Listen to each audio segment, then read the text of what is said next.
साधारण शब्दों में ये समझा जाए कि हमारा जो सफेद कपड़ा है, साबुन से या निरमा से जिस भांति हम उसे जब पूर्ण शुद्ध कर लेते हैं तब उस पर रंग चढ़ाते हैं। तो इसी प्रकार से सद्गुरु जो है वह सता हमें रंगती है, वह रंगरेज है और हम कपड़े की भांति हैं। नित्यानादि सद्गुरु कबीर की वाणी है, सद्गुरु हैं रंगरेज चुनर मोरी रंग डारी। सद्गुरु हैं रंगरेज चुनर मोरी रंग डारी। स्याही रंग छुड़ाई के रे दियो मजीठा रंग। धोवे से छूटेला नहीं रे दिन दिन होत सुरंग। चुनर मोरी रंग डारी। इसी प्रकार का भाव है। तो हमें शुद्ध जो है बनना है। शुद्ध कैसे बनना है?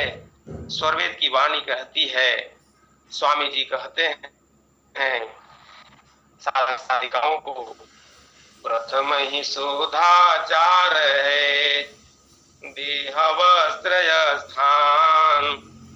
यह पवित्र नित राखिए शुद्ध धान्य जलपान। हमें सर्वप्रथम जो शुद्धता है वह पूर्ण रूप से बरतना है। देह शुद्ध रहे, हमारा जो पहनावा है वह शुद्ध रहे। जहाँ रहते हैं, जिस स्थान पर, जिस जगह पर घूमते फिरते हैं वह स्थान शुद्ध हो, पवित्र हो। हम जो जलपान करते हैं वह शुद्ध हो, दारू मिला हुआ पानी न पिए और अन्य अपेय पदार्थ को पान न करें। हमारा जो खान पान है वह शुद्ध हो। यही तो स्वामी जी कह रहे हैं, प्रथम ही शुद्धाचार है देह वस्त्र स्थान। यह पवित्र नित राखिए शुद्ध धान्य जलपान। आज प्रायः कहा करते हैं कुछ लोग कि हम तो इतने वर्ष के हो गए, मुझे अनुभव ही नहीं हो रहा है। तो मैं कहता हूं कि आप पवित्रता का, शुद्धता का, प्योरिटी का पालन किए ही नहीं। अगर पालन करके आप साधना जो 10 मिनट ही करते, निश्चित रूप से जो है आपके अंदर वह जो अनुभूतियां हैं वह प्राप्त हो जाती, प्राप्त होते रहती है। स्वामी जी ने इसी प्रकार से बताए कि हमें जो है शरीर, वस्त्र, स्थान और खान पान ये सभी शुद्धता के साथ ही जो है सो रहना है। बंधुओं, स्वामी जी ने भोजन के लिए कहे कि कैसा भोजन करना चाहिए। असन शुद्ध प्रिय सात्विकी हितकर शुभ गुण खान। दूध मूल फल सुलभ है कंद मूल रस जान। स्वामी जी लिखते हैं कि असन सदा जीवन रहे अनजल नियम विधान। योग युक्ति वायु पियो तम गुण नाश का ज्ञान। स्वामी जी साफ साफ स्वरवेद के अंदर लिख दिए और संसार को कह दिए कि तुम जो है वह अन्न जल शुद्ध सात्विक प्रयोग करो और योग युक्ति से वायु का पान करो।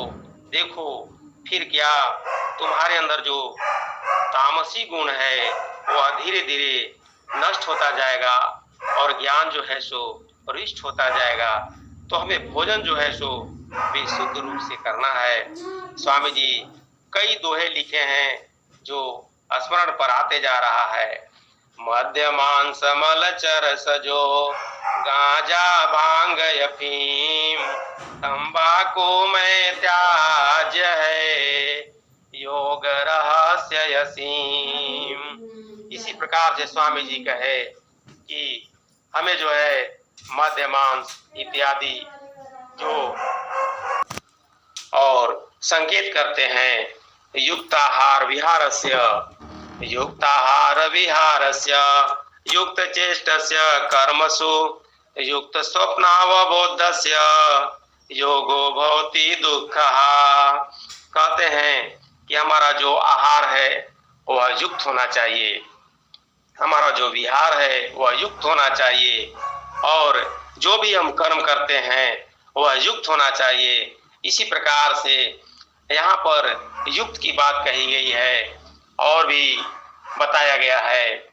आयु सत्व बलारोग्य सुख प्रीति विवर्धना रस्या स्निग्धा आहारा स्थिरा हृदय सात्विक प्रिया। ऐसा ही गीता के अंदर कहा गया है बंधुओं कि हमारा जो आहार है वह युक्त हो और शुद्ध सात्विक हो। ऐसा आहार हम करें जो मेरा आयु को बढ़ा दे, जो मेरा बुद्धि को जो है वह तीक्ष्ण बना दे। हम जो है सो बलवान बन जाएं, मानसिक शारीरिक पूर्ण स्वस्थ हो जाएं, बलवान हो जाएं। हमारा जो शरीर है वह आरोग्य युक्त हो जाए।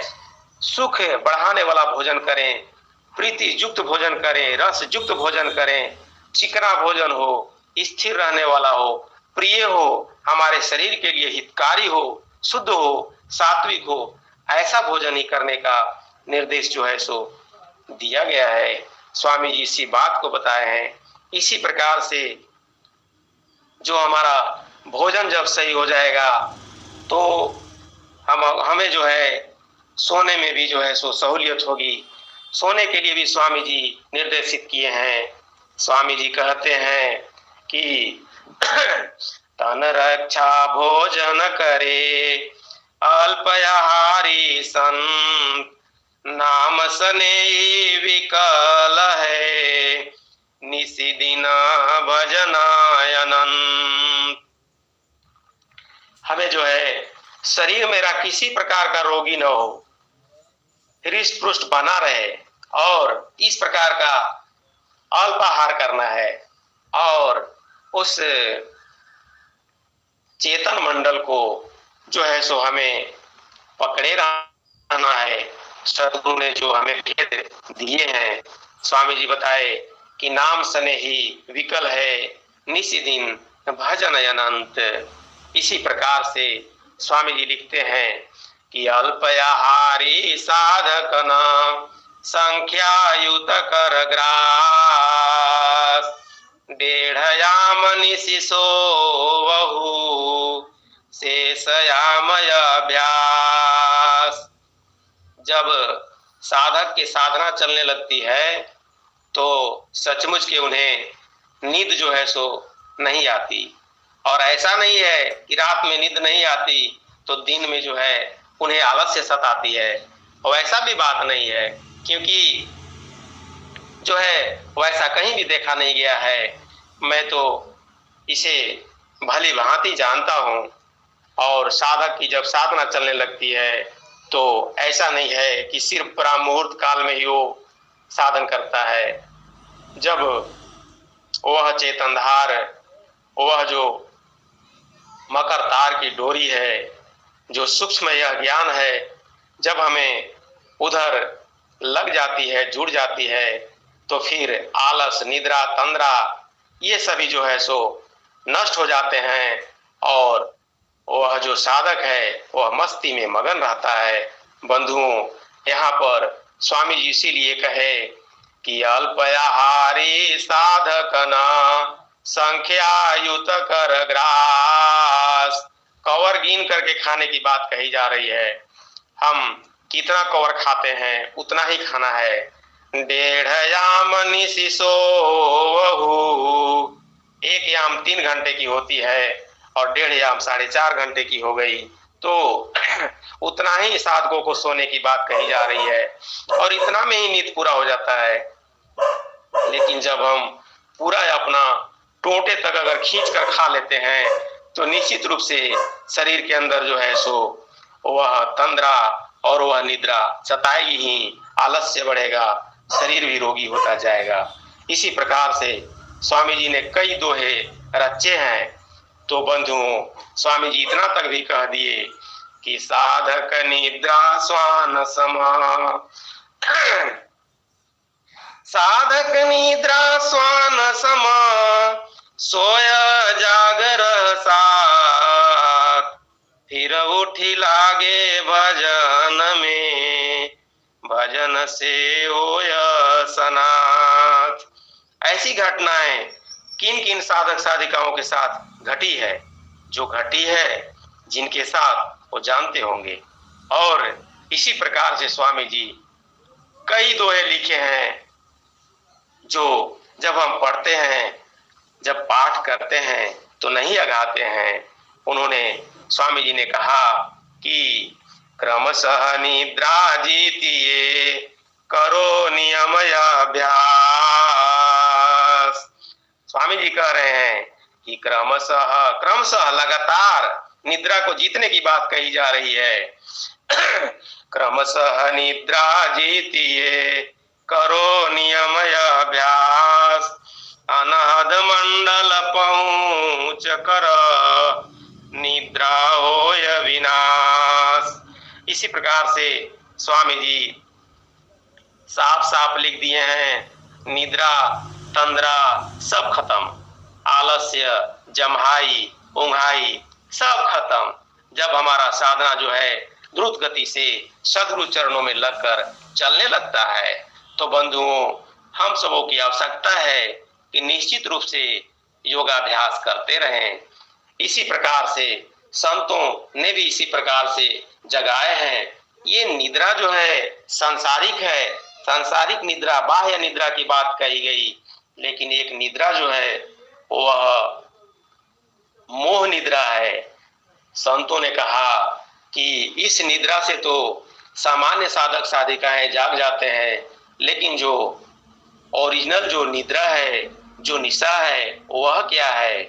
तो वह है मोह निशा सब सोवन हारा, देखिए स्वप्न अनेक प्रकारा। कहते हैं कि मोह निशा में पूरा संसार जो है सोया हुआ है। ये मेरा है, वो तेरा है, इतना मैं बचाऊंगा, ये मैं बचा कर रखूंगा, ये सारा चीज आगे संत बताते हैं कि यही जग जामिनी जागहि जोगी, परमारथी प्रपंच वियोगी, जानिए तबहि जीव जग जागा, जानिए तबहि जीव जग जागा, जब सब विषय विलास विरागा। तभी समझिए कि कोई भी जीव जगा हुआ है जब तमाम प्रकार के विषय राग उसके अंदर से वह खत्म हो चुका है। इसी को शुद्ध रूप में जागना कहते हैं। संतों ने ऐसा ही तो बताए हैं। बंधुओं, स्वामी जी इसीलिए स्वर्ग दे करके हम सबको परम कृतार्थ किए हैं। हम सब परम सौभाग्यशाली बन चुके हैं और सदगुरु के पूर्ण रूप से ऋणी हो चुके हैं। हम सब परम सौभाग्यशाली हैं। स्वामी जी बताए हैं कि प्रभु प्रसाद भोजन करे, रोटी छीन न जाए, नहीं आपन में देऊंगा, नहीं छीनो पर धाय। कहते हैं कि प्रभु का प्रसाद समझ करके भोजन करें, दूसरे के हक को न छीने और जो अपना हक है उसमें ही संतुष्ट होकर के और जो है सो उसे ग्रहण करके और साधन और भजन करते रहें। यही जो है हम सबों का सदगुरु का आदेश है। बंधुओं, कहते हैं स्वामी जी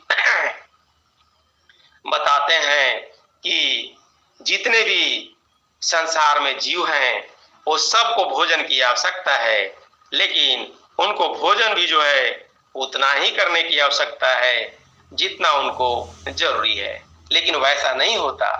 आप देखे होंगे कि एक अजगर जो है आवश्यकता से अधिक भोजन करके एक ही जगह वह पड़ा रहता है और कई दिनों तक पड़ा रहता है। उसी प्रकार से मनुष्य भी कई ऐसे हैं जो केवल भोजन करके और एक जगह पड़े रहेंगे, उनको कहीं किसी प्रकार से कोई जरूरत ही नहीं है। इसी प्रकार से स्वामी जी संकेत किए हैं कि हमारा जो खान पान आहार विहार सभी शुद्ध हो, पवित्र हो, और तब जाकर के हम इस साधन अभ्यास में आगे बढ़ सकते हैं। बंधुओं, सतगुरु का ज्ञान जो है सो यह दिव्य है और यह जो ज्ञान है वह अत्यंत सूक्ष्म है, यह बहुत बारीक है। जब हम पूर्ण शुद्ध नहीं होंगे, हमारी वाणी शुद्ध नहीं रहेगी, हमारा भोजन शुद्ध नहीं रहेगा, शरीर शुद्ध नहीं रहेगा, तो वही मैले पट पर रंग ज्यों केसर और गुलाब, यह सब जैसे नहीं चढ़ सकता, उसी तरीका से हमें भी यह ब्रह्म विद्या का जो दिव्य ज्ञान है अपने अंदर घटित नहीं होगा और हम इस जन्म में मुक्त नहीं हो पाएंगे, पूर्ण भक्ति को नहीं प्राप्त कर सकते हैं। इसी प्रकार से कहते हैं कि देखिए, संतों ने पहले भी चेताए कि जो खाद्य पदार्थ हैं उसमें भी दोष होते हैं। कुछ ऐसे पदार्थ हैं खाने वाले जो हम भोजन करते हैं जिसका जातिगत दोष है। जातिगत दोष से मतलब है कि प्रकृतिगत दोष, उसका प्रकृति ही ऐसा है कि उसमें ज्यादा तमस भरा हुआ है। जैसे प्याज खाएंगे, लहसुन खाएंगे तो वह तामसिक भोजन है, उसमें जो तत्व है वह जो है तमस भरा हुआ है। आलस्य आएगा और वह अपना जो छवि है वह दिखा ही देता है भोजन के अंदर, जब लहसुन और प्याज हम डाल करके ग्रहण करते हैं। तो इसी प्रकार से एक भोजन है जिसे आश्रय दोष भी कहा जाता है। यह क्या है, तो जो वैसा व्यक्ति है जो कहते हैं कि उसे स्पर्श कर दे तो वह भोजन जो है दूषित हो जाता है।